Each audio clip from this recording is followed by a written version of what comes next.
Jangan buka pintu hutang.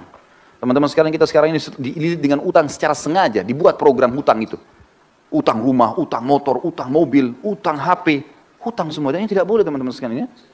Kita tidak boleh dalam Islam membuka utang kecuali ada uzurnya. Karena utang itu bagian daripada pelanggaran. Kalau orang punya kemampuan.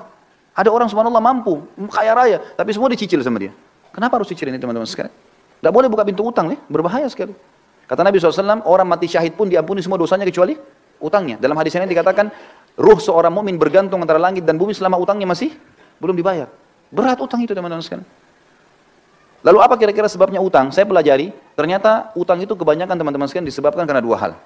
Orang ini malas kerja, atau yang kedua, mau melampaui kapasitasnya. Kalau belum saatnya antum punya rumah sendiri, sewa, kontrak, nggak apa-apa. Bukan aib itu teman-teman. Tapi kita paksakan diri, oh nggak apa-apa, saya kan bisa bayar tiap bulan. Baik kalau antum meninggal, sebelum selesai. Ini kan bahaya, masalah. Atau terlambat akhirnya kena bunga, riba, terbuka dosa-dosa. Jadi tidak halal semuanya, nanti bermasalah. Untuk apa kita paksakan diri teman-teman? Jangan paksakan diri, melampaui kapasitas. Ya, itu nggak boleh sebenarnya.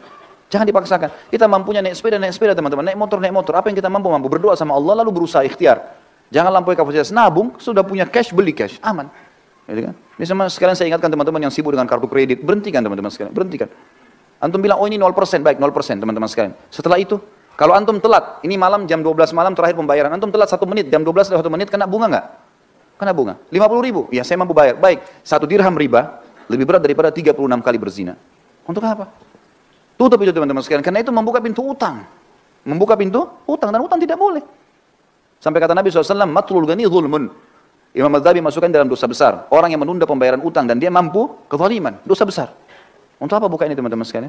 Sabar, cari uang cash beli, gitu kan? Ini penting. Kita cuma boleh buka pintu utang kalau darurat sekali. Memang darurat sekali.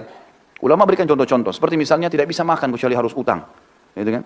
Atau misalnya dia mau berbuat satu ibadah amal soleh, dia tahu dia bisa bayar lalu dia utang. Seperti orang mau akikah anaknya, atau orang mau idul adha, mau kurban. Dia tahu akhir bulan dia akan terima gaji. Sekarang tanggal 12 atau tanggal 13 lebaran idul adha.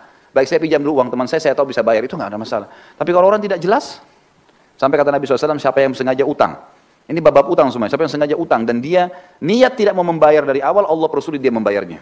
Dan siapa yang utang dari awal, dia niat mau membayarnya, Allah mudahkan dia membayarnya. Ya.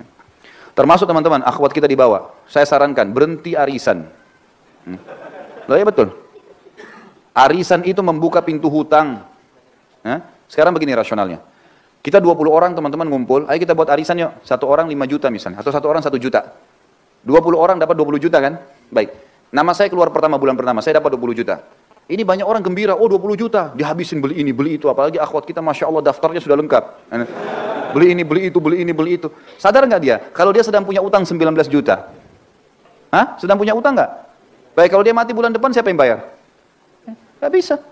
Ini membuka pintu utang loh. Mengkhayal beli barang, padahal uangnya orang dipakai. Utang ini. Dan orang yang paling terakhir dapat itu doror. Nggak boleh dalam Islam itu doror.